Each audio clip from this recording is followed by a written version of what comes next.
film was mentioned in the introduction, let me say that I didn't see the film, and so if any of your ideas of leadership came from the film, they have nothing to do with me. And the reason why I didn't see the film was very simple. I would have been embarrassed to see it, because other people's interpretations of one's life is never quite the same as how you see it yourself. And I've been asked very often to speak about leadership, because people are interested in leadership. But I wonder whether we shouldn't be more interested in followership, so to speak. I've always said that nobody who is a bad follower would ever make a good leader, because basically you have to learn to value those people whom you're trying to lead in some way or the other, whether it's in economics or whether it's in the social sphere or in the political sphere. Now, your university is one about management. Management is a form of leadership. Management is what the expression that is now acceptable, for example, in the sense of crowd management. They do not talk about crowd control anymore. That's not politically correct. So management is a way of saying leadership or control, but also a way of making you understand that you have to be able to reach out to the people whom you're trying to lead somewhere, or whom you're trying to manage, if you prefer that word. There are, of course, different kinds of leadership. And I think most of you probably think that I would be speaking about political leadership, and that is true, because that's what I'm most familiar with. One doesn't really start out to be a leader. At least I didn't start out to be a leader. I started out to be part of a movement because I believed in that movement. I believed in what that movement trying to achieve. So for me, leadership must begin with commitment, with conviction. When you start out somewhere, you've got to be determined to get to the end of the road. I think that's one of the most difficult things about the kind of movement in which our country has been involved. As you're all aware, our uprising for democracy was in 1988. Now that's 25 years ago. It's a long time. I think some of the students here probably were not born in 1988. And it's a long time in which to pursue a path that was not particularly easy. Now, I have to say here that I was much more fortunate than many of my colleagues, because I want to pay them that tribute. People concentrate on me because I'm the one who is very visible. But I couldn't have arrived where I am now today without the support of my colleagues, of my friends, without the support of our people. And it was much more difficult for other people than it was for me. I always had the protection of my father's name. I admit this very readily and with gratitude, that the memory of my father gave me tremendous protection over all these last years. My father was the founder of the modern Burmese army, and because of that, the military regime who placed me under house arrest for many years always treated me well. On a personal basis. Of course, it attacked me terribly publicly, but I never read the newspapers anyway, so it didn't affect me too much. But whenever they met me personally, they treated me well, they treated me with respect, and I think in some cases I could even say with warmth and affection, because they could never forget that I was my father's daughter. So when I speak about leadership, I'm thinking more about my father than about me, because I think the final assessment on me has yet to be done. Now, my father died in 1947. That was the year you said your father went to Burma. He died in 1947, but decades after he was no longer there, I was still protected by his name, by his memory, and our people were still inspired by his memory. The reason why they accepted me was because they believed that as the daughter of my father, I would not fail them, as he never failed them in their time of need. This, I think, in the end, is what leadership is about. You should be able to fulfill the need of the people that the people who are willing to be led by you. They're willing to be led by you because you fulfill their need for hope, their need to believe in themselves. If you cannot make those people you're trying to lead believe in themselves, you cannot really be a leader. So to make people believe in themselves, you've got to respect them. You've got to truly value them. I don't want to use the word love, partly because patriotism in Burmese translates as love of your race, love of your people. And I have to say that during the years of dictatorship, the regime claimed patriotism as their own. And so I'm very wary of using the word patriotism. I believe that all people love their own country in their own way. Not always in the same way, but in their own way. And everybody has a right to claim that they are as patriotic as everybody else. And this is very interesting because in one of the speeches my father gave to the fledgling Burmese army in the early 1940s, I think probably around 1943, he said then, "Don't think that it's only you soldiers who love your country. There are ordinary citizens who love your country just as much and who have sacrificed just as much as you have done." And it surprised me because this was at the very beginning. Of course, my father was very young then. He started out as the commander-in-chief of the Burma Independence Army at 26. So when he gave that speech, he was perhaps 27, 28. He was already aware of the danger of the military thinking that they were better than ordinary citizens. Because my father was not a soldier who became a politician, but a politician who became a soldier for the purpose of achieving independence for our country. There's a great difference there. I do not think that soldiers should turn politicians. And my father believed in that. So when it was time for him to go into politics, this was after the war in 1945, which is the year I was born, so it was a good year. The war came to an end. And my father had to make the decision whether or not to remain in the army. There is a letter that he wrote to Lord Mountbatten at that time, explaining that he was going to choose to go back into civilian life because he felt that his calling was mainly a political one. And if he were going into politics, he would do so as a civilian, not as a soldier. The army should be left to professional soldiers. And he recommended, as the commander-in-chief of the Burmese army, as it was going to be then, a man who was an ethnic Karen and who was a professional soldier trained by the British Army, because my father believed in professionalism. And I think all of you who are studying at this university will know how important professionalism is in all spheres. And you have to believe in professionalism if you believe that people can work together. And again, that is what leadership is about, making people work together, making it possible for people to work together. I talked to some Burmese students this morning who have been studying here for some time, and I asked them what they found admirable about the system here.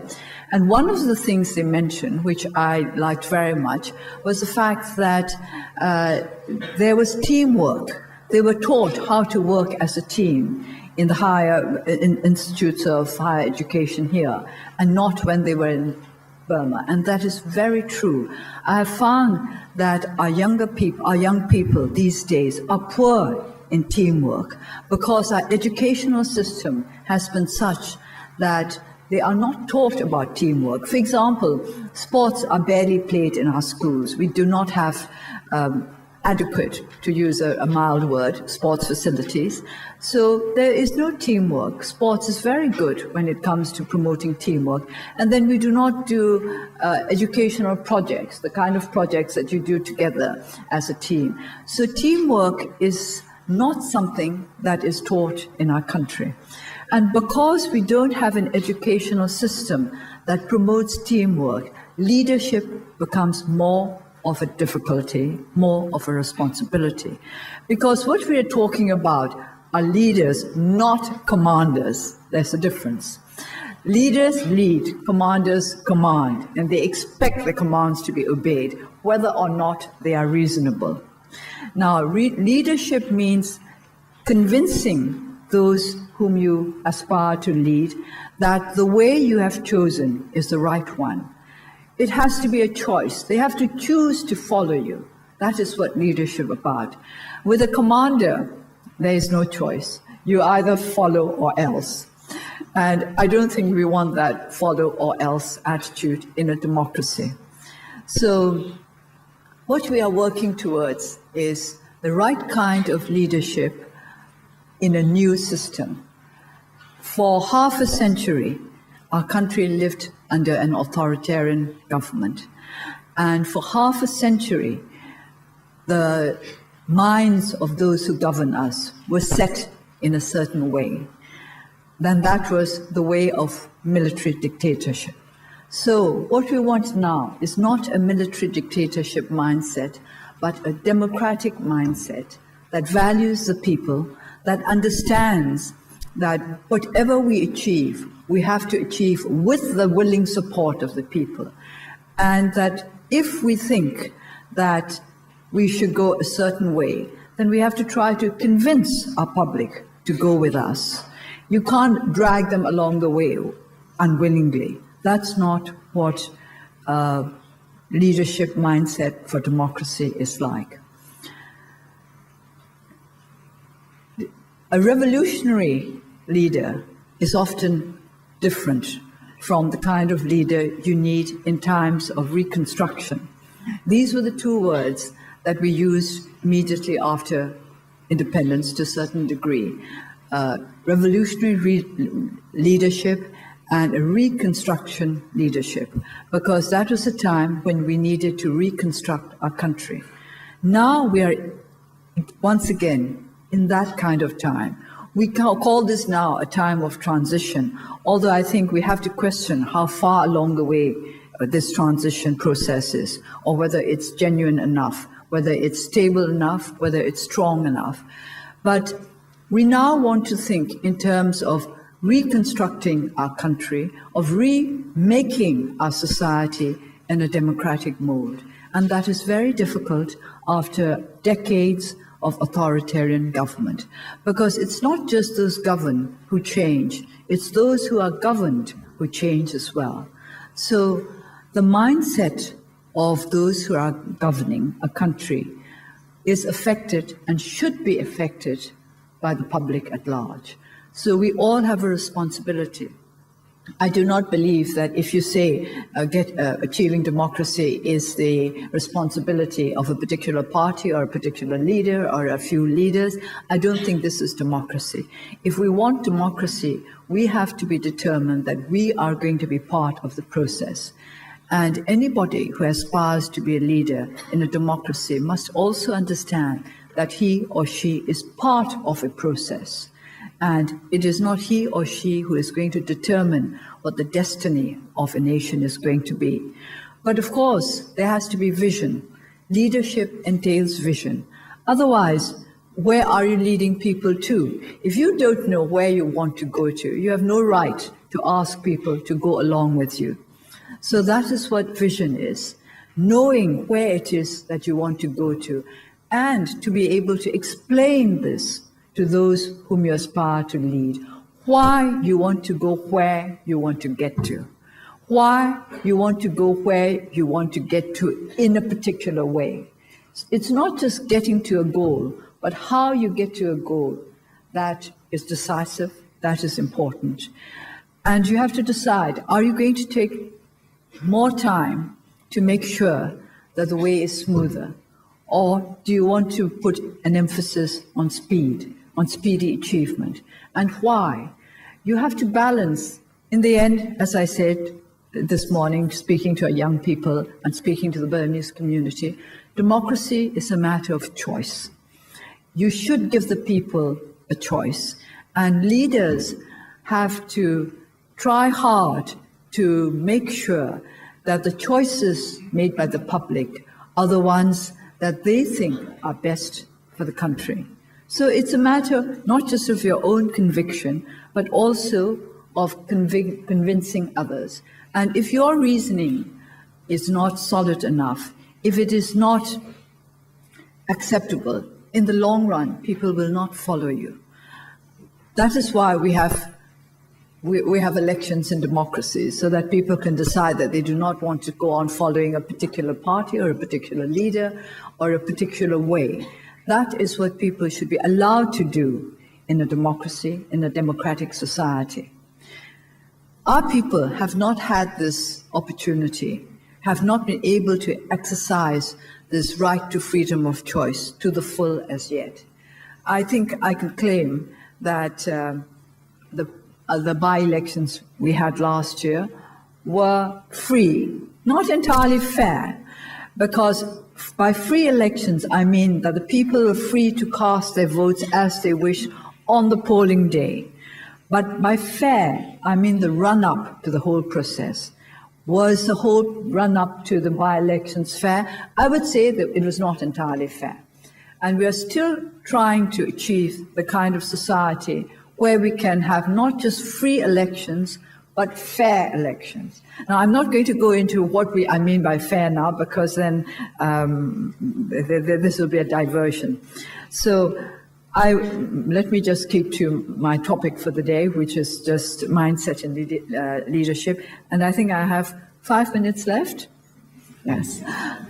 So in this 5 minutes, I would like to read you an extract from a poem of which I'm very fond, and which is by Tennyson. Now, don't turn up your noses because it's Tennyson. There was one time when I thought Tennyson was not a very good or inspiring poet. But as I grew older and read more and more of his poetry, I found a lot of very, very good stuff there.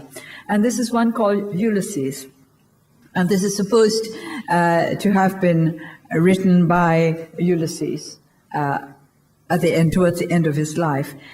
And he talks about his son. I'm sure I don't have to explain to the students if ever knew who Ulysses was, and that he came back from his wanderings around the world after many years. And in this poem he says, "This is my son, mine own Telemachus, to whom I leave the scepter and the isle. Well loved of me, discerning to fulfill this labor, by slow prudence to make mild a rugged people, and through soft degrees subdue them to the useful and the good." So that is the kind of leadership we would like in a peaceful, progressive, democratic society. Ulysses himself was somewhat of a swashbuckler and rather dishonest, in my opinion. I was never terribly fond of him until I read this poem. Then I saw him in a new light. Of course, that was not Ulysses. I mean, this was Tennyson. But still, the idea of a leader who was a steward. Stewardship is the kind of leadership we should aspire to in a democracy. Not commanders, but stewards who know that they have been given the responsibility for a particular society, for a particular people, for a particular nation, for a set period of time. Not forever is theirs the power. It's not power, it's responsibility. It's stewardship to guide these people, the society, the nation, during the time that you have been given in the best possible way, in the most civilized way possible, in the broad sense of the word civilization, to make that society more civilized, more human, to retain the values that are best for human society. I was asked this morning why I didn't talk more about economics. Quite frankly, I thought I heard enough about it at the Singapore summit. And so I thought I will concentrate on other things. Everywhere I go nowadays, people talk about economics all the time. And this is important, of course, because we are physical beings and we need to be physically well off. So our material situation is very important. But I would like to say also that we have to think of our spiritual situation. Now, of course, people talk about EQ, emotional quotient, as well as IQ.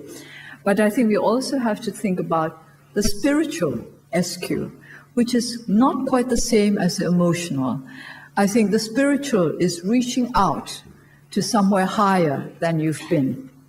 And I think this is what leadership is about, reaching out to somewhere higher where we've always been, but reaching out together and reaching out as a responsibility, as a steward, and not as somebody who will decide what the destiny of people who follow them are going to be. We all decide our destiny together. We decide as a nation, as a society, where we wish to go to. But sometimes, because there are so many of us, we can't come to a single decision. And then it is up to those who aspire to be leaders to unite all the diversity that exists in any healthy society, normal society, into a unity of purpose that will get us to a place that is better and higher than we have been before. So I think that simply, to me, is the mindset of leadership, the determination to serve, not to lead. And it's a determination and the commitment to serve that decides who is a real leader, not the desire to be a leader itself. Thank you.